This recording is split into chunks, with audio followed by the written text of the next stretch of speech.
Bonjour et bienvenue à notre culte Espoir, chers auditeurs, chères auditrices. Nous voilà partis pour 60 minutes ensemble avec notre Papa Céleste pour échanger, étudier la parole de Dieu, louer, prier.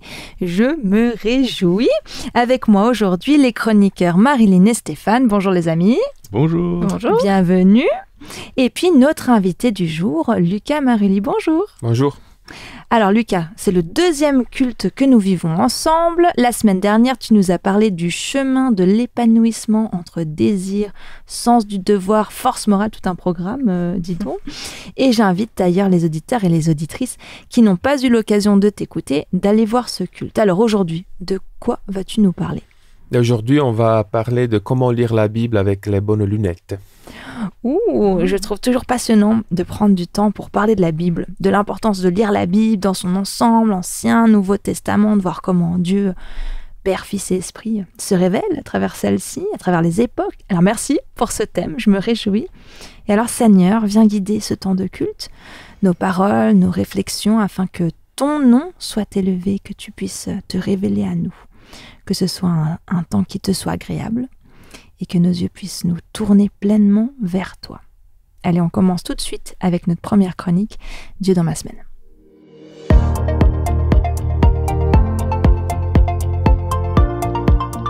Alors Stéphane, que souhaites-tu nous partager aujourd'hui ? L'autre jour, avec mon fils, on a eu la chance d'assembler notre propre couteau suisse. Donc on avait toutes les petites pièces, on avait les instructions, on a dû tout monter pour vraiment avoir un couteau suisse fonctionnel. Mais c'est pas compliqué ? Il y avait une marche à suivre, il y avait quelqu'un qui nous aidait comment utiliser l'appareil, mais c'était vraiment intéressant de voir toutes les petites pièces assemblées, avoir un outil qu'on peut utiliser partout. Et en voyant cela, je me suis dit, ça serait vraiment intéressant d'avoir un outil qui nous aide tous les jours dans notre propre situation dans notre vie. Mais est-ce que cet outil existe vraiment ? Bonne question. Eh oui, Dieu nous a donné cet outil, et c'est la Bible. Elle n'est pas un simple livre avec des histoires, elle est bien plus que ça. C'est le couteau suisse de la vie. La Bible contient plusieurs conseils qui sont valables encore de nos jours. Par exemple, surtout pour moi, des conseils sur comment les enfants devraient être avec leurs parents. Vous pouvez découvrir sur les 10 commandements dans le livre d'Exode 20:12. Honore ton père et ta mère, afin que tes jours se prolongent dans le pays de l'Éternel, ton Dieu te donne. Dans le livre de Proverbes, tu trouveras plusieurs textes qui peuvent nous aider. Un de ces textes nous aide à élever nos enfants qui se trouvent dans Proverbes 22:6.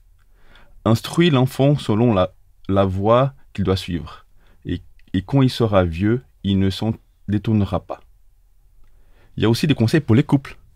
Un exemple, dans le livre Éphésiens 5:25, Dieu donne un conseil aux maris, surtout pour moi. Pour les maris, cela signifie d'aimer vos femmes comme le Christ aime l'Église. Il a donné sa vie pour elle. Amen. Je peux aussi continuer à citer plusieurs textes. Il y a des centaines, des milliers de textes qui nous aident dans toutes les situations de la vie, dans les difficultés, dans les moments de joie, dans l'amour, aussi qu'on est jeune, qu'on est grand, qu'on est petit. Mais à titre personnel, au moment dans ma vie où je n'avais plus de maîtrise de ce qui se passait, je ne savais pas comment résoudre le problème, je ne savais vraiment pas quoi faire. À ce moment-là, la Bible a fait son apparition. Quand j'ai prié Dieu, il m'a répondu par un texte biblique qui se trouve dans les psaumes 37:5. Il dit « Remets ton sort à l'Éternel, mets en lui ta confiance et il agira. » Ce texte a pris tout son sens. J'ai pu mettre mes angoisses dans les mains des dieux et j'ai pu avancer. J'ai pu trouver un réconfort. Plusieurs d'entre nous ont un ou plusieurs couteaux suisses, mais il est rangé dans un tiroir. Il est utilisé peu de temps en temps, si on a vraiment besoin. La Bible, c'est plus que ça. Elle mérite vraiment d'être utilisée tous les jours pour des petits ou grands problèmes, à chaque interrogation que nous avons et à tout moment. Dieu utilise la Bible pour nous parler, pour nous aider dans la vie de tous les jours. La Bible peut être un ancien livre, mais elle est toujours d'actualité.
tu as tracé.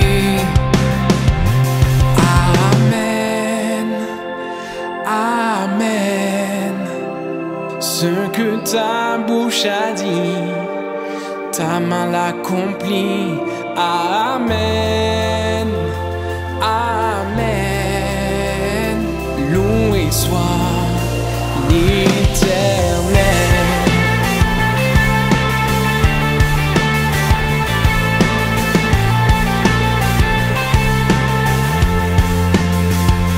Ta parole est une arme puissante, une épée à double tranchant.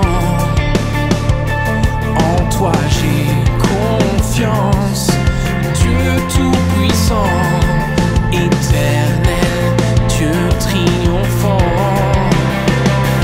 Amen, Amen. Ce que ta bouche a dit, ta main l'accomplit. Amen, Amen. Loué soit l'Éternel. Amen, Amen. Ce que ta bouche a dit, ta main l'accomplit. Amen, Amen. Loué soit l'Éternel. Oui, dès qu'il a parlé, tout a existé. Il a commandé, tout a été fait. Parle, Éternel, parle encore aujourd'hui. Ta parole nous donne la vie. Dès qu'il a parlé, tout a existé. Il a commandé, tout a été fait. Oui, parle, Éternel, parle encore aujourd'hui. Ta parole nous donne la vie.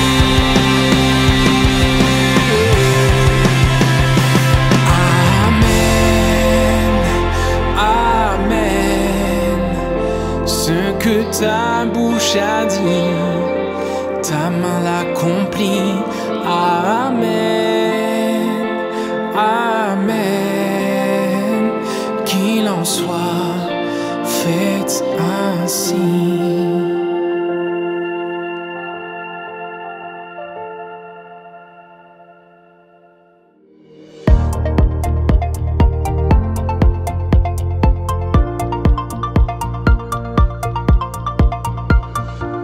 Et toi, Amandine, quelle est la promesse du jour que tu as choisie? Alors, j'aimerais te partager ce qui est arrivé à 2 disciples. Alors qu'ils venaient d'être témoins de la mort de Jésus, ils étaient sur le chemin pour se rendre à Damas. Quand Jésus ressuscité, qu'ils n'ont pas reconnu sur le moment, les rejoint sur leur chemin. Ils ont beaucoup de mal à comprendre et digérer la mort de leur maître, et Jésus va leur expliquer les Écritures. Dans Luc 24, verset 27, il est dit: commençant par les livres de Moïse et parcourant tous ceux des prophètes, Jésus leur expliqua ce qui se rapportait à lui dans les Écritures. Jésus va les inviter à une lecture et une interprétation des textes sacrés où c'est lui qui est révélé à travers ces textes. Et voyez les conséquences que cela a sur les disciples. Verset 32. N'avons-nous pas senti comme un feu dans notre cœur pendant qu'il nous parlait en chemin et qu'il nous expliquait les Écritures? Jésus, se révélant à eux à travers la parole, a eu pour effet de les enflammer d'un feu plein d'espérance, de douce chaleur, de passion. Eh bien, c'est la promesse que je te partage. L'étude de la Bible dans son entièreté, Ancien et Nouveau Testament, avec l'aide de Jésus, et pour laisser Jésus se révéler, peut avoir le même effet chez toi et chez moi que cela a eu chez ses disciples.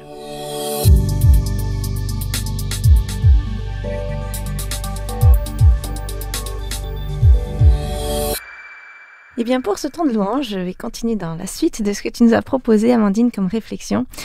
Et je vous propose un chant qui nous rappelle ce Jésus qui est annoncé dans l'Ancien Testament, qui est présenté, qu'on voit évoluer dans le Nouveau Testament, à travers plusieurs histoires. Il est l'espoir des nations, l'espoir de notre avenir et aussi l'espoir pour aujourd'hui dans nos situations qu'on vit tous les jours. Et ce chant reprend plusieurs caractéristiques de ce qu'il est. Alors je vous propose de bien écouter les paroles de ce chant.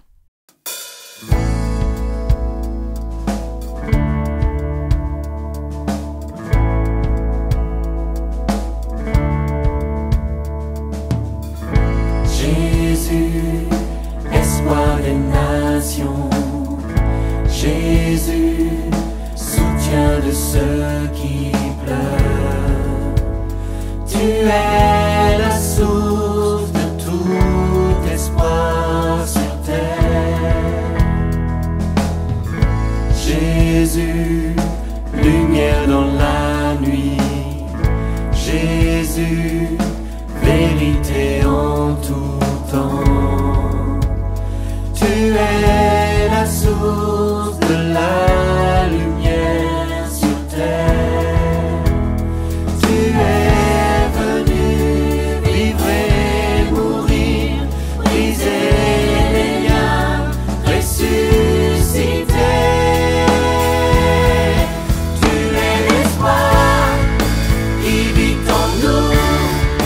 Tu es le roi, solide et sûr. Tu es lumière, par ton éclat le monde voit. Ressuscité, tu es vainqueur, prince de paix, plein de douceur. Tu es l'espoir, vivant pour celui qui te reçoit. Oui, nous croyons, Jésus, espoir des nations. Jésus, le soutien de ceux qui pleurent. Tu es la source de tout espoir sur terre. Jésus, Jésus, lumière dans la nuit. Jésus, tu es vérité en tout temps. Tu es la source de la lumière sur terre. Tu es venu vivre et mourir, briser les liens, ressusciter. Tu es l'espoir qui vit en nous. Tu es le roi, solide et sûr. Tu es lumière, par ton éclat le monde voit. Ressuscité, ressuscité. Tu es vainqueur, prince de paix, plein de douceur. Tu es l'espoir, vivant pour celui qui te reçoit. Nous croyons, nous croyons, nous croyons. Tu es venu vivre et mourir, briser les liens, ressusciter. Tu es l'espoir qui vit en nous. Tu es le roi, solide et sûr. Tu es lumière, par ton éclat le monde voit.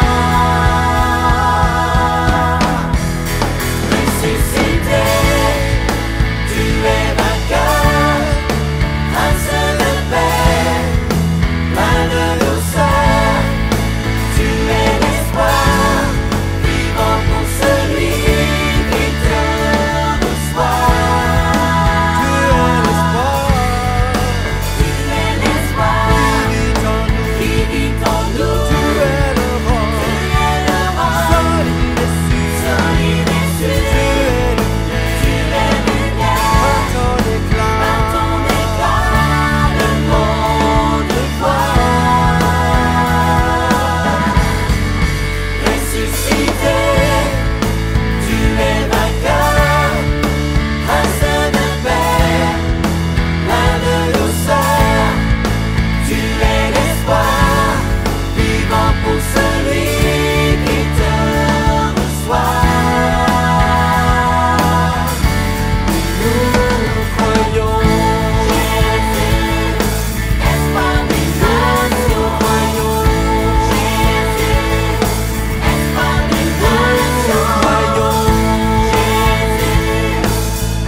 Pour cette chronique Dieu agit, nous avons été retrouver Daniela Gelbrich. Elle a partagé avec nous 3 cultes, dont le premier culte de cette année sur le psaume 23. Elle y parle un peu de son histoire, alors nous avons saisi l'occasion de ce culte pour en savoir un peu plus. Je nous laisse écouter. Bonjour Daniela. Bonjour Marilyn. Merci d'avoir accepté de partager avec nous un morceau de ton histoire. Il y a quelque temps déjà, tu nous as partagé une série de messages et aujourd'hui, dans le thème va aborder sur la Bible et puis comment on découvre Dieu à travers la Bible, eh bien, tu as une histoire à nous partager par rapport à ton cheminement avec Dieu. Oui, c'est ma propre histoire. C'est toujours un peu difficile de partager sa propre histoire, mais je vais le faire avec grand plaisir. J'ai grandi dans une famille chrétienne. Mon papa est pasteur. J'ai grandi avec les histoires de la Bible, surtout avec les histoires qu'on raconte aux enfants. Il y a aussi des histoires qu'on ne raconte pas aux enfants, hein, il faut le dire. Mais j'ai grandi avec cela. Et mes parents sont adorables. Voilà, j'ai connu la Bible très très tôt. Mais après, quand j'étais ado, j'allais dans ce lycée où un peu pour haut potentiel, pour les gens haut potentiel. Donc les professeurs étaient vraiment très très performants, très compétents, et j'ai beaucoup aimé ce cadre poussé. Donc la philosophie, la littérature, les sciences humaines m'ont beaucoup intéressée, et aussi mes amis, parce que j'avais mes amis dans ce lycée-là, pas forcément à l'église. C'est intéressant parce que mon papa est pasteur et j'ai grandi avec cela, mais je n'ai jamais eu un contact chaleureux avec l'église, hein. C'était vraiment un peu bizarre parce que voilà, mon papa pasteur, mais voilà, l'église, ce n'était pas mon truc. Et surtout en tant qu'adolescente. Et à l'école, j'avais vraiment un contexte très très favorable à la réflexion. La littérature a un côté très très existentiel. Donc ça parle de la vie, ça parle de monde voilà, qui est prisé, les relations humaines compliquées, voilà, les abîmes du cœur humain. Et j'ai beaucoup apprécié ce côté existentiel. Et quelquefois, à l'église, ça m'a manqué. Voilà, c'est plutôt la dogmatique, voilà, et j'avais vraiment du mal à m'intégrer à l'église. Et là, c'est clair, on s'éloigne de l'église et aussi de la Bible, voilà, de l'éducation qu'on avait, que j'avais. Et au lycée, j'avais beaucoup d'amis et grâce à mes amis, j'ai vu aussi un peu le côté sombre d'une vie sans Dieu. C'est clair, j'avais des copines qui fumaient, qui prenaient de la drogue aussi, qui avaient des relations sexuelles tout le temps avec quelqu'un d'autre. Voilà un peu la vie actuelle, hein, mondaine, etc., qui existe. Et ça m'a fait aussi réfléchir, parce que je me suis dit, est-ce que je veux finir comme elle? Et en plus, au lycée, j'étais un peu, je dis toujours la psychologue du lycée, parce qu'il y a beaucoup de monde qui est venu me voir. Ils m'ont demandé des conseils, ou ils m'ont raconté ça n'allait pas avec un garçon, etc., une rupture amoureuse, etc. Les gens sont venus me voir, et j'ai vu un peu les abîmes du corps humain, hein, et aussi le désespoir, l'addiction. J'avais un peu la panoplie, hein, d'une vie, et les deux côtés, parce que les apparences trompent, hein, parce que quand il y avait une fête, tout le monde était joyeux, voilà, et le visage souriant, un peu ça, mais la vie intérieure, vide, désespérée et brisée. Et ça m'a fait réfléchir, et en plus, j'allais moi-même arriver à un point où je me suis demandé, mais comment tu vas continuer comme ça? Tu es la psychologue des autres, tu n'as presque personne qui t'écoute aussi, un peu la solitude qui se crée. Et je me suis posé la question de savoir, mais comment je vais continuer comme ça? Je peux pas. Et on est ado, et on a aussi des chantiers, il y a des questions ouvertes, il y a des questions existentielles, voilà, auxquelles il faut au moins avoir une piste de réflexion, pas de réponse, mais une piste de réflexion. C'était vraiment compliqué pour moi, et je me suis rendu compte, voilà, en lisant la littérature, c'est beau, j'aime beaucoup, mais quand même, ça ne remplit pas le vide, hein, on reste vide. J'avais de bonnes notes à l'école, mais quand même, on reste vide. Et même les relations humaines, les amitiés, on reste seul. Même dans un groupe, on peut se sentir très très seul. Et j'ai fait cette expérience, j'étais très appréciée, aucun problème, mais quand même, il y a quelque chose qui manque. Et à ce moment-là, je voulais vraiment couper les ponts avec l'église, parce que je me suis dit non, je ne peux pas continuer dans ce sens-là. Mais je me suis dit, avant de couper les ponts, il faut au moins avoir lu le texte qui est fondateur pour le christianisme. Il faut le faire. C'est l'honnêteté intellectuelle finalement de faire cela. Et je ne voulais jamais quitter Dieu. Pour moi, Dieu, aucun problème. C'est plutôt l'Église qui me posait problème. Je suis honnête. Et là, j'ai pris la Bible. J'ai pris l'Ancien Testament parce que le Nouveau Testament était tellement connu. J'ai pris l'Ancien Testament et j'ai commencé à lire les prophètes. Et paradoxalement, c'est là que j'ai rencontré Dieu. Et par ce biais, j'ai commencé à aimer aussi le Nouveau Testament, donc la rencontre avec Jésus. Et cette rencontre avec Jésus a pris de la profondeur grâce aussi à l'Ancien Testament. Aux textes qui sont là, qui interpellent, qui racontent l'histoire de l'humanité ou la vie humaine sur cette terre.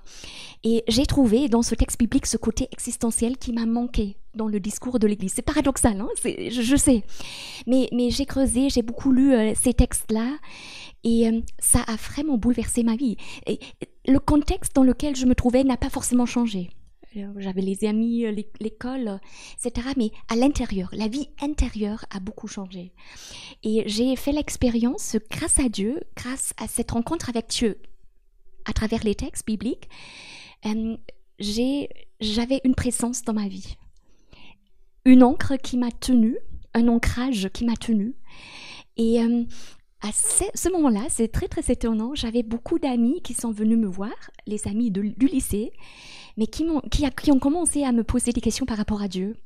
Parce qu'ils savaient quand même que mon père est pasteur et ils ont commencé à poser des questions parce que tout le monde était un peu désespéré, hein, en quête de sens aussi. Hein, on veut se trouver, avoir une identité, etc. Donc, il y avait beaucoup de désespoir finalement. Derrière les visages souriants, hein, il faut le dire, hein, et la beauté, etc. Et voilà, et là, pour moi, c'était un privilège d'être à l'écoute des autres et d'avoir trouvé ce Dieu grâce au texte biblique, hein, et une lecture autodidacte. Pour moi, la Bible, à ce moment-là, a été vraiment une parole qui a parlé dans ma situation existentielle de l'époque. Donc, elle m'a trouvée là où j'étais, dans ma solitude, dans mes déchirures, avec mes prêches, mes failles, mes questionnements, avec mes colères aussi, hein, voilà, et avec ma révolte. Oui, elle m'a trouvée là. Pour moi, il y avait quelque chose derrière les textes. Hein. Ce sont des textes, mais il y avait quand même derrière ce texte quelqu'un qui est vivant. Hein. On voit que le Christ, Jésus, Dieu, c'est une réalité. Pour moi, c'était une réalité incontournable. Une présence, un ami aussi. C'est devenu vraiment quelqu'un de très très proche. Et dans mes solitudes les plus atroces, il était là, finalement. Et ça m'a fait une expérience qui me tient jusqu'à l'heure actuelle, finalement. C'est quelque chose qui reste. Pour moi, c'était vraiment une quête de sens. Et à l'époque, très existentielle, qui a sauvé ma vie, finalement. C'est un peu ça aussi. Oui. Merci beaucoup pour ce partage. Avec plaisir. Et merci à Dieu de ce chemin qui t'a permis de faire. Oui, merci.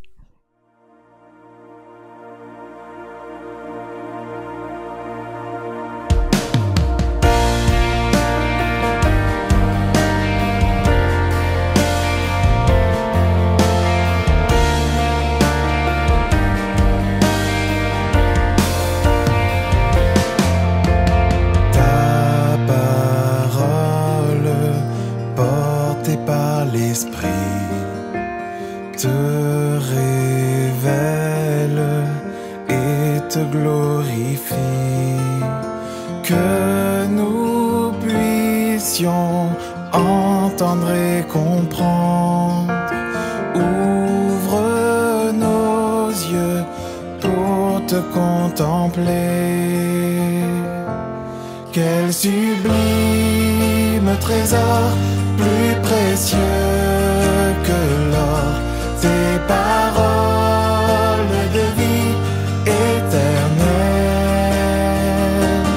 Œuvre par ton esprit pour révéler le Christ. Parle-nous, nourris-nous par ta voix.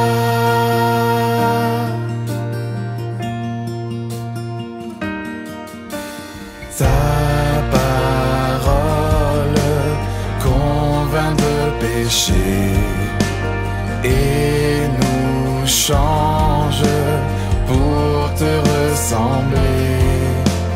Que nos cœurs soient comme un sol fertile, combat en nous l'incrédulité. Quel sublime trésor, plus précieux que l'or, tes paroles de vie éternelle. Œuvre par ton esprit pour révéler le Christ. Parle-nous, nourris-nous par ta voix.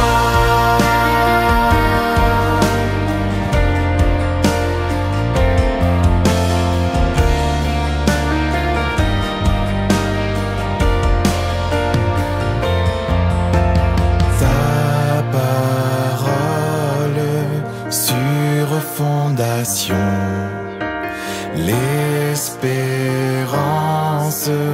des générations. Que nos vies soient bâties sur ce roc. Instruis-nous pour marcher dans tes voies. Quel sublime trésor, plus précieux que l'or, tes paroles de vie éternelle. Œuvre par ton esprit pour révéler le Christ. Parle-nous, nourris-nous par ta voix. Quel sublime trésor, plus précieux que l'or, tes paroles de vie éternelle. Œuvre par ton esprit pour révéler le Christ. Parle-nous, nourris-nous par ta voix.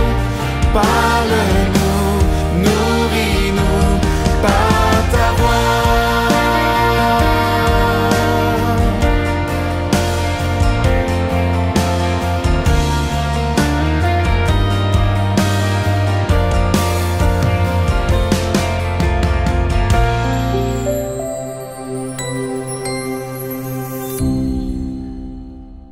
Lire la Bible avec des lunettes particulières.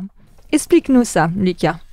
Oui, eh bien, pour parler de cela, j'aimerais commencer par évoquer une très vieille chanson qui a été écrite en 1971 par un groupe, chantée par un groupe d'enfants appelé les Poppies. Si vous êtes curieux, vous pourriez aller voir ça sur Internet. On ira voir. Et la chanson s'appelle « Non, non, rien n'a changé ». C'est une chanson à la mouvance hippie, écrite en pleine guerre du Vietnam, qui fait un constat malheureux. Les êtres humains ne font que changer de défaut en restant essentiellement les mêmes. Très optimiste. Voltaire avait déjà dit la même chose. Pourtant, la bonne nouvelle que Jésus est venu annoncer est d'une autre teneur. Dieu donne à toute personne qui s'ouvre à lui la possibilité de progresser, de vivre le changement, de continuellement naître de nouveau. L'Évangile, dans son essence, est la possibilité jour après jour d'un changement de cœur, d'objectif, de perspective, de pensée, de regard, d'allégeance, de conviction, de priorité, de sentiments et au-dessus de tout, de destinée. Dieu ne change pas, la Bible dit, c'est Jacques qui l'écrit, que chez lui il n'y a ni changement, ni éclipse, ni ombre de variation. Pourtant, ce Dieu immuable se prête à la logique du changement. Or, attention, il ne s'agit pas de dire que Dieu change sa manière d'être. Ce qui change, en fait, c'est ma compréhension de Dieu. C'est ma vision de Dieu qui change, ma manière de le comprendre, d'apprécier sa pensée, sa volonté, son caractère, ses intentions. Dieu, lui, désire de m'attirer toujours plus près de son cœur, de sa pensée. Et changer ma manière de penser Dieu, c'est accepter d'être changé dans mon esprit à son image et à sa ressemblance. Alors, de quelle manière Dieu s'y prend, selon les Écritures? Dieu a décidé de se dévoiler petit à petit, selon notre capacité de le comprendre. Il l'a fait dans l'histoire de l'homme, et il continue de le faire dans la vie de chacun de nous. Il nous prend par la main, là où nous sommes, et petit à petit, il nous fait d'abord mettre debout, ensuite marcher, et enfin courir. S'il nous avait obligés de courir tout de suite, il nous aurait tous perdus. Mais son but reste de nous faire courir. Alors, au niveau des connaissances scientifiques, nous avons fait des magnifiques bonds en avant. Certes, on a gardé des convictions pendant des années, voire des siècles, mais à un moment donné, il a fallu avancer. Alors, certains, aujourd'hui encore, croient que les tournesols suivent la course du soleil, alors que ce n'est pas le cas. Selon une légende urbaine, si on avale un chewing-gum, il faut 7 ans pour le digérer, alors que ce n'est pas vrai. On croyait que les chauves-souris étaient aveugles, c'est faux, elles ont des yeux et elles voient très bien de jour comme de nuit. Ou encore, on croyait que le taureau est excité par la couleur rouge, c'est faux, le taureau ne distingue pas les couleurs. Mais non! Il charge ce qui bouge et ce qui le défie. Ah bah tu vois, je vais nous apprendre un truc. Et bien voilà, donc au fur et à mesure que la connaissance augmente, notre compréhension de la réalité fait un bond en avant. C'est la même chose avec notre compréhension de Dieu. C'est pourquoi Dieu se dévoile à la vitesse qui nous est congéniale. C'est aussi pourquoi on imagine Dieu selon nos paramètres et nos convictions du moment. L'être humain change et avance dans ses connaissances. Donc notre compréhension de Dieu change aussi. C'est normal, c'est naturel, c'est nécessaire. Ce qui n'est pas normal est de vouloir se fossiliser et de chanter allègrement avec les poppies « Non, non, rien n'a changé ». La Bible témoigne de la manière dont Dieu, le même hier, aujourd'hui et demain, se dévoile, en nous apprenant d'abord à nous tenir debout, à marcher et ensuite à courir. Et il est important de comprendre cela car c'est ainsi qu'il faut apprendre à lire la Bible. C'est un dévoilement progressif de Dieu. Il ne faut pas tout aplatir, il ne faut pas lire la Genèse comme on lit l'Évangile de Jean par exemple. Il y a une direction, il y a une progression de la relation et de la connaissance de Dieu. Alors, quelques exemples. Il fut une époque où, selon les Écritures, il fallait punir par la mort les transgresseurs de la loi. On lit par exemple dans le livre du Lévitique, « Celui qui blasphème le nom du Seigneur sera mis à mort. Toute la communauté le lapidera, qu'il soit immigré ou autochtone. » Ou encore, « Celui qui frappe mortellement un être humain sera mis à mort. » Il fut une époque où les hommes pouvaient acheter des esclaves, et c'était réglementé. Dans les Écritures, on trouve des textes qui expliquent comment il faut faire et comment il faut le traiter, ou s'ils veulent rester toujours esclaves, quelles sont donc les marques qu'ils doivent porter. Il fut une époque où il était conseillé d'éduquer son enfant, si nécessaire, en le frappant avec un bâton. Proverbe 23, « N'épargne pas la correction au jeune homme, si tu le frappes du bâton, il ne mourra pas, t'inquiète pas. » Ouais, c'est difficile de comprendre aujourd'hui ça. En le frappant du bâton, tu sauveras sa vie du séjour des morts. Oui, il fut une époque où on était machiste, violent, raciste. Il y avait alors des lois et des paroles qui étaient imprégnées de la mentalité de l'époque, mais qui pourtant avaient l'ambition de limiter les dégâts et d'améliorer la condition humaine. Mais ce n'était pas suffisant. Heureusement, Dieu a beaucoup de patience. Il accepte que nous ayons une vision partielle de son véritable visage pour avoir enfin une chance de nous conduire à la pleine lumière. Et cette pleine lumière, nous l'avons en Jésus. Alors certes, Jacob dit dans Genèse « J'ai vu Dieu face à face et j'ai eu la vie sauve ». C'est tout aussi vrai que Moïse, on trouve donc sur Moïse ce témoignage que le Seigneur lui parlait face à face comme un homme parle à son ami. Pourtant, dans le Nouveau Testament, on nous dit quelque chose qui va bien au-delà de cette relation face à face entre Moïse, Jacob et d'autres dans l'Ancien Testament. Dans le Nouveau Testament, il y a par exemple l'ouverture de l'Épître aux Hébreux qui contient ces mots. Après avoir autrefois, à bien des reprises et de bien des manières, parlé au Père par les prophètes, Dieu nous a parlé en ces jours qui sont les derniers par un Fils, qu'il a constitué héritier de tout et par qui il a fait les mondes.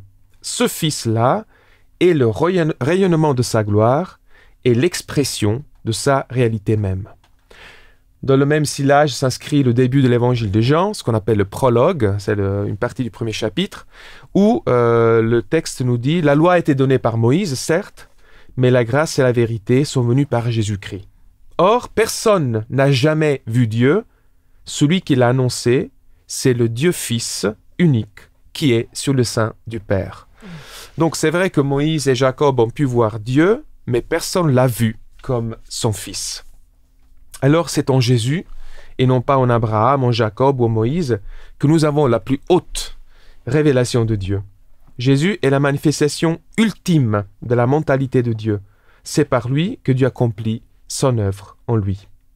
Alors cela a une implication très importante, parce que lorsque nous lisons la Bible, il faut désormais lire la Bible avec les yeux de Jésus. L'apôtre Paul avait très bien compris et il avait écrit aux Galates « Vous êtes tous enfants de Dieu par la foi qui vous lie à Jésus-Christ. Vous tous, en effet, vous avez été unis au Christ dans le baptême et vous avez ainsi revêtu la manière d'être du Christ. Et alors, il n'y a plus ni juif ni païen, donc les barrières ethniques tombent. Il n'y a plus ni esclave ni citoyen libre, les barrières sociales tombent. Il n'y a plus ni homme ni femme, les barrières sexistes tombent. Car vous tous êtes unis en Christ. » Alors, lorsque nous lisons un texte biblique, il faut reconnaître qu'il est marqué, tout texte biblique est marqué par la culture de l'époque et par les limites imposées par cette culture. Il faut alors se munir de ces lunettes que Jésus nous offre, qui sont donc sa parole, sa personne, ce qu'il représente, ce qu'il signifie, ce qu'il a voulu montrer de Dieu. Et c'est cela qui nous aide à garder dans le texte ce qui doit être gardé et à mettre de côté ce qui peut désormais être mis de côté, ce qui n'est plus compatible avec l'évangile de Jésus. Alors oui, l'ancienne loi exigeait de punir la transgression par la mort, mais Jésus, tout en dénonçant ce qui est destructeur, rappelle que le but de Dieu est la vie et la transformation des êtres humains, et que la loi suprême est celle de l'amour. L'ancienne loi exigeait que le pardon s'obtienne seulement après la confession, mais l'Évangile enseigne que le pardon que j'accorde ne dépend pas de l'état d'âme de l'autre. L'ancienne loi exigeait de ne pas commettre de meurtre, mais l'Évangile me dit de respecter chaque être humain par la parole et par la pensée. La loi dit « œil pour œil », mais l'Évangile dit « ne te venge pas ». La loi dit « purifie-toi et seulement ensuite approche-toi de Dieu », mais l'Évangile me dit « laisse le Seigneur Jésus venir à toi et c'est lui qui t'aidera à faire du ménage dans ta vie ». Alors, mon invitation est de revenir à l'Écriture, de ne pas la mettre de côté comme un livre désuet et dérangeant, de ne pas la considérer comme quelque chose qui nous menace par son langage et par ses bagages culturels parfois très éloignés des nôtres. En Jésus et par l'Esprit, Dieu nous fait le cadeau d'une lecture libératrice. Voici la pensée de Luther à ce propos. Il faut dans l'Écriture sainte distinguer l'esprit de la lettre. C'est le Saint-Esprit et non l'esprit humain qui permet de faire cette distinction. Lorsque j'ai devant moi un texte qui est pour moi une noix à la coque trop dure, ça veut dire un texte qui est un peu indigeste quand même, je le lance contre le rocher qu'est le Christ et j'en découvre le fruit délicieux. Oh, joli. En d'autres termes, la coque doit tomber, mais le fruit, il reste accroché au Christ. Alors une fois que tout texte est lu à la lumière de Jésus, tout ce qui n'est pas compatible, je le laisse de côté. Mais je serai nourri de ce qui reste. C'est là l'Évangile, la parole de Dieu pour moi aujourd'hui. Il s'agit d'un chemin qui me mène toujours plus loin, toujours vers l'avant, car on ne connaîtra pas Dieu pleinement que lorsqu'on le verra nous aussi face à face. Et alors j'aimerais vous quitter avec cette pensée de l'apôtre Paul, toujours, qui écrit donc aux Corinthiens, et auquel il dit à ces gens-là qui pensent avoir déjà tout compris, ce qui pourrait être aussi parfois notre problème, mais il leur dit « Lorsque j'étais enfant, je parlais comme un enfant, je pensais comme un enfant, je raisonnais comme un enfant. Mais une fois devenu adulte, j'ai abandonné tout ce qui est propre à l'enfant. » C'est une invitation pour nous aussi d'abandonner des choses que peut-être on a cru, on pensait être vraies, mais qui désormais devrait faire partie de notre passé. À présent, nous ne voyons qu'une image confuse. C'est très beau ce qu'il dit parce que tout en étant adulte, ce n'est pas pour autant qu'on a mis la main sur la vérité ultime des choses. On reste toujours dans cet état d'adulte, comme dans la contemplation de quelque chose qui nous échappe pleinement. Pourtant, on arrive à le voir, à le contempler, à en tirer un bénéfice en termes de paix, de confiance. On est sûr de l'amour de Dieu, même si on n'a pas encore cette communion parfaite qu'on aura à la fin.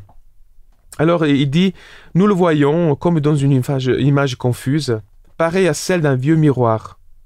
Mais un jour, nous le verrons face à face, comme Jésus d'ailleurs. À présent, je ne connais que de façon incomplète, mais alors, ce jour-là, je connaîtrai Dieu complètement, comme lui-même me connaît. Alors voilà, pouvons maintenant lire la Bible d'une manière renouvelée et sans se laisser piéger par des mots, des propos qui, effectivement, il faut le reconnaître, sont violents, sont machistes, parfois frôlent le racisme. Mais le Seigneur nous aide à faire le nettoyage de tout cela. C'est la parole de Dieu, parce que Dieu s'est manifesté en fonction des personnes avec lesquelles il a eu affaire. Et il ne peut pas se dévoiler au-delà de ce qui est supportable d'une certaine manière. Mais c'est un chemin de progression et en Christ, nous avons enfin une révélation vraiment bonifiée, on pourrait dire. Et c'est au travers de ces lunettes et de son enseignement que nous pouvons maintenant relire toute la Bible et d'en tirer ce fruit délicieux que parfois la coque pourrait cacher. Amen.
Chers auditeurs, chères auditrices, tu te trouves au Culte Espoir. Nous venons d'écouter le partage de Lucas Marelli sur le thème suivant. La Bible est-elle encore actuelle aujourd'hui? Quelles lunettes pouvons-nous mettre pour pouvoir la comprendre encore aujourd'hui? Alors Stéphane, Marilyn, qu'est-ce qui vous a interpellé, questionné, titillé, dérangé ou inspiré dans ce partage? Et puis toi aussi Lucas, finalement quand on prépare un message, il y a ce que le Seigneur nous inspire de donner aux autres, puis en fait ce qu'il va aussi mettre dans notre cœur. Alors peut-être qu'est-ce qui t'a aussi toi titillé quand tu as préparé ce message? Je vous écoute Stéphane. Plusieurs choses, déjà merci. Et la première chose, c'est que ma façon de voir Dieu ou lire la Bible a changé. Pendant tout, comme tu as dit, quand on est enfant, on voit les histoires, et quand je grandis, surtout quand je suis devenu père, ça change complètement. Et aussi, la différence entre le Nouveau et l'Ancien Testament. Comme tu as dit, l'Ancien peut-être un peu rude, mais quand on voit l'histoire de Jésus, il reprend les éléments de l'Ancien et t'explique avec d'autres mots comment faire, sans annuler l'Ancien. Mais il dit non, il faut garder ça, mais d'une autre façon. Et ça m'aide beaucoup. Et tu vois, ça, c'est vraiment une clé. Moi, je rencontre beaucoup d'amis, de personnes qui me disent, moi, Jésus, ok, je veux bien lire le Nouveau Testament, les évangiles, mais alors l'Ancien Testament, excuse-moi, c'est pas le même Dieu, c'est pas possible. Et c'est vrai que j'ai du mal à des fois à expliquer pourquoi, en fait, bah non, Dieu est constant. Et cette notion-là, elle est difficile à comprendre, en fait, que Dieu est constant, Dieu est le même, et en même temps, il accompagne l'être humain dans sa compréhension très limitée de qui il est. Je trouve que c'est une clé, et tu as parlé de la clé du Saint-Esprit, et je pense que ça, c'est vraiment un point essentiel. Si on n'a pas... ça nous demande aussi, en tant qu'être humain, une certaine humilité de se dire je comprends pas tout, je suis limité dans ma compréhension de Dieu. Seigneur, donne-moi ton Saint-Esprit, et donne-moi l'humilité d'aller relire ces textes et que tu te révèles à moi, alors que là, quand je lis ça, ça m'énerve et j'ai envie juste de fermer la Bible, de dire que c'est pas possible, que c'est toi. Ouais, Voilà. surtout quand on lit l'histoire du peuple d'Israël quand il part, c'est vraiment très strict. Mais il faut regarder aussi l'époque où ils étaient. Tout à fait. Ils venaient de 400 ans d'esclavage, donc c'était comme ça. Si tu parlais pas comme ça, ils comprenaient pas. Donc c'est pour ça, et quand Jésus arrive, c'est ça qu'il dit plusieurs actions. Quand ils vont jeter des pierres à une femme, il commence à écrire. Il dit non, ok, la loi est comme ça, mais seulement celui qui n'a pas de péché qui peut le faire. Ah, donc ça, il n'a pas annulé, c'est juste que c'est différent. Donc c'est vraiment ça qui est, je pense, la clé. C'est vrai que les gens, ils pensent le Vieux Testament, le Dieu est très méchant.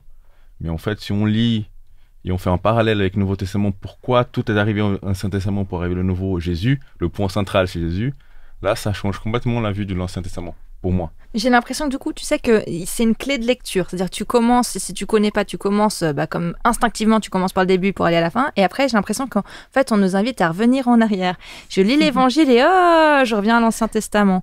Et que c'est ce mouvement-là, finalement, qu'on n'a pas forcément l'habitude. Et là, j'aurais presque tendance à me dire, si tu as du mal avec l'Ancien Testament, va lire l'Évangile pour découvrir qui est Jésus, découvrir comment il présente Dieu.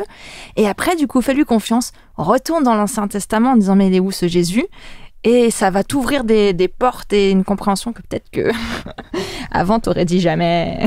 Et toi, Marilyn, est-ce qu'il y a quelque chose qui t'a interpellée?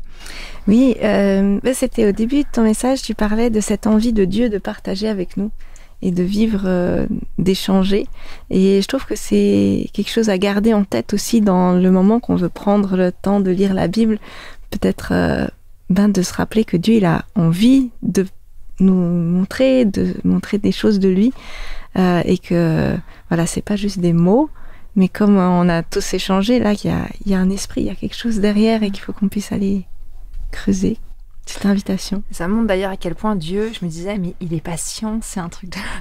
Il est tellement patient avec nous, tellement bienveillant. Moi, personnellement, je suis juste humaine. Hein.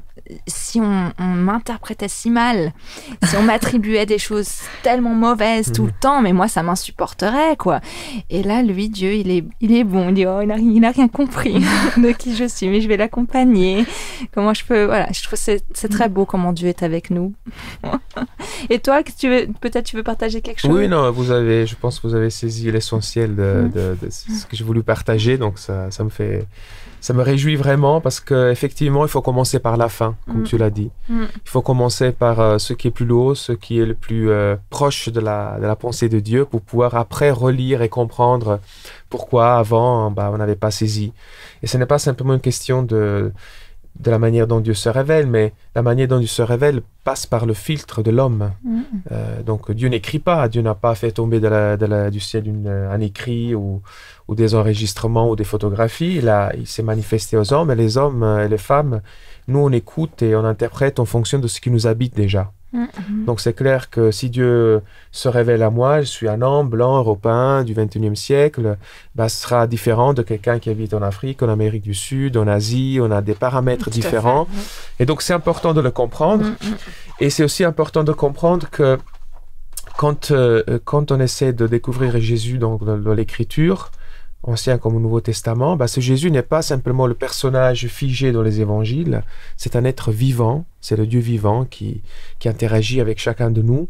Et d'ailleurs, il a dit même aux disciples dans l'évangile de Jean, il dit « J'ai beaucoup d'autres choses à vous dire, mais vous n'êtes pas prêts. » Ouais, tu vois, je parlais d'humilité tout à l'heure. C'est ça. Ouais. Donc même les disciples qui l'ont côtoyé, ils savaient que tout n'est pas dit parce que, comme dit Grégoire le Grand, l'écriture grandit avec son lecteur. Tu vois, ça me donne envie de dire à l'auditeur, à l'auditrice, va falloir aller chercher dans la Bible, va falloir aller creuser. Et justement, toi, cher auditeur, chère auditrice, si tu devais garder une chose de ce partage, de ce message, ce serait quoi ?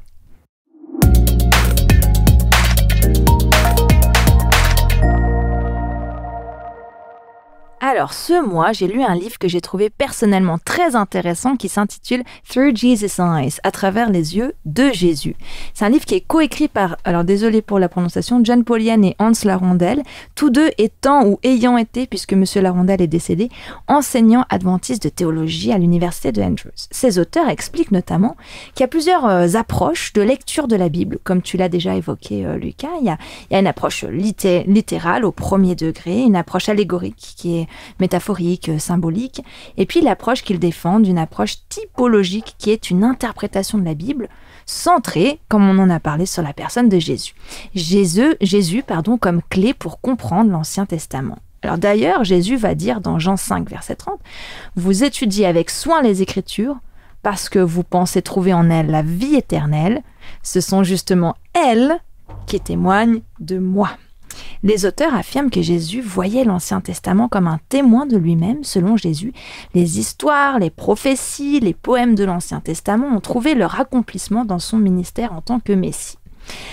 Alors, pour cette chronique Culture B, nous aimerions te proposer, Lucas, de te mentionner quelques extraits de l'Ancien Testament qui sont peut-être un petit peu obscurs ou où on ne voit pas trop le lien avec Jésus, et te proposer de nous expliquer rapidement comment Jésus les a interprétés à travers sa personne. L'objectif de notre chronique n'est pas de faire un cours de théologie, mais de nous donner envie d'aller recreuser ces passages de l'Ancien Testament et pourquoi pas nous donner envie d'aller à la recherche d'autres passages qui renferment des trésors d'interprétation à travers les yeux de Jésus. Alors c'est parti ?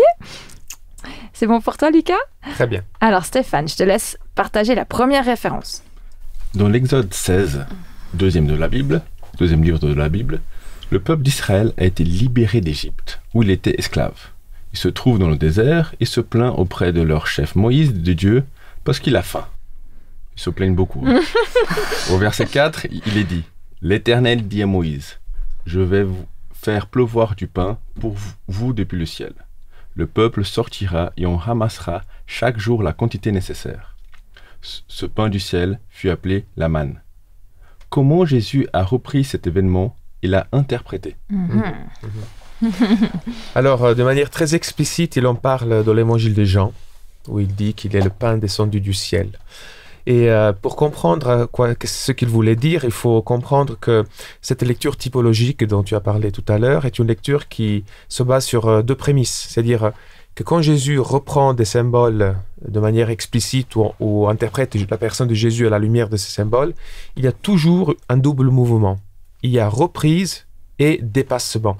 Il n'y a pas simplement une reprise passive. Il reprend le symbole et puis il le fait évoluer. Ok, il le fait évoluer. Il le fait évoluer. C'est-à-dire qu'on ne peut pas renfermer Jésus dans une case en disant, voilà, ce symbole représente Jésus, donc j'explique complètement Jésus à la base de ce symbole. Donc Jésus est la manne qui tombe du ciel, ce pain qui est tombé pour les Israélites, voilà, et mais c'est tout.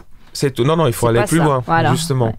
Alors, la situation était que le peuple avait été donc libéré, mais ils étaient en train de mourir de faim.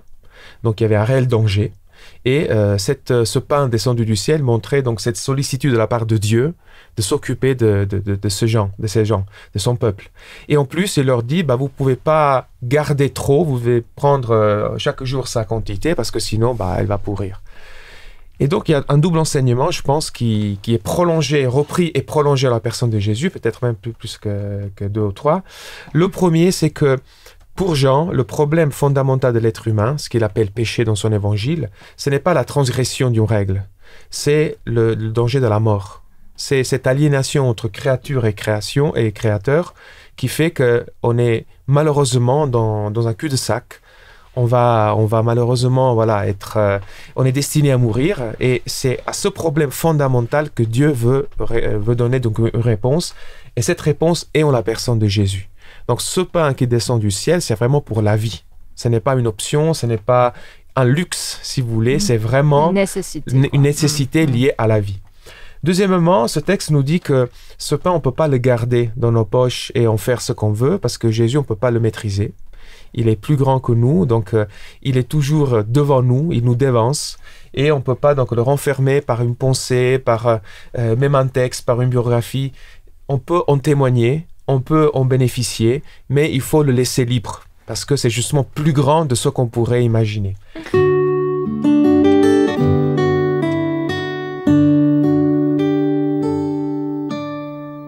Dans le livre de Philippiens 4:6, ne vous inquiétez de rien, mais en toute chose faites connaître vos besoins à Dieu par des prières et des supplications, avec des actions et de grâce.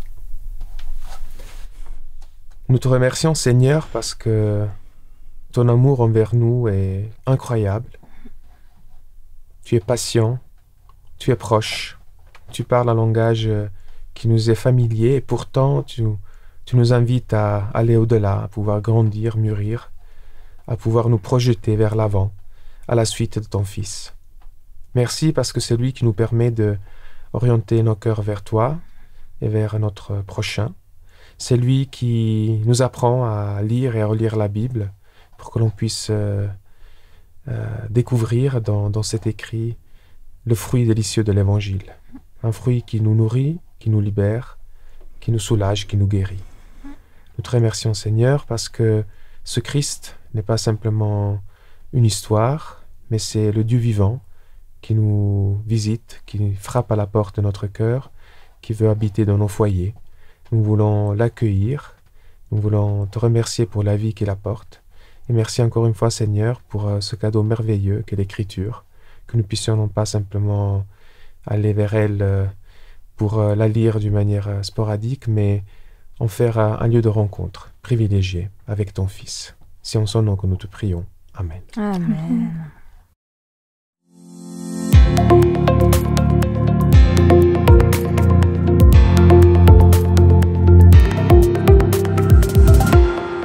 Alors Stéphane, quelle est l'action de la semaine?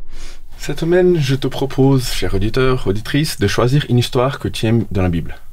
Il y a plusieurs choix, il y a plusieurs histoires, il y a beaucoup d'histoires de Jésus, mais tu as besoin de la lire plusieurs fois. Bah pourquoi plusieurs fois? C'est qu'en lisant plusieurs fois que nous pouvons voir vraiment les détails des histoires, les liens avec d'autres histoires. C'est ça qui est important. Une fois que tu connais vraiment ces histoires-là, il faut faire une liste des choses que tu peux appliquer dans ta vie. Si tu n'as pas d'histoire préférée, je peux vous conseiller une de mes histoires préférées, c'est celle de Joseph en Égypte. Elle se trouve dans le livre de la Genèse à partir du chapitre 37. Ce que je peux retirer de cette histoire et appliquer dans ma vie, c'est l'exemple de Joseph. Comment il était fidèle à Dieu, comment on doit être fidèle sur notre lieu de travail, et quel que soit l'endroit ou situation. On peut aussi reprendre l'histoire du pardon qu'il a eu avec ses frères. C'est très important. Et ce qui est vraiment intéressant, c'est qu'on fait cet exercice-là, c'est que chacun peut retirer quelque chose de différent de l'autre. C'est pour ça que ça peut être intéressant après que tu trouves un partenaire avec qui échanger. Et je t'encourage vraiment à le faire. Ouais. Eh bien écoute, merci pour cette invitation à se plonger dans ce passionnant livre qu'est la Bible. Que nos auditeurs et auditrices qui souhaiteront vivre ce défi puissent être bénis et puis guidés. Nous voilà arrivés à la fin de notre temps de culte. Merci beaucoup Stéphane et Marilyn pour vos préparations, vos partages. Soyez bénis mes amis alors que vous êtes engagés auprès de cette radio, mais je sais aussi dans plein d'autres ministères pour le Seigneur. Merci Lucas d'être venu dans notre studio pour vivre ces 2 cultes avec nous. Nous avons eu du plaisir à vivre ces temps avec toi pour Dieu. Sois béni dans tout ce que tu es, dans ce que tu vis avec Dieu. Nous pensons aussi à ta femme, ta fille, que le Seigneur les bénisse aussi également. Merci pour l'accueil.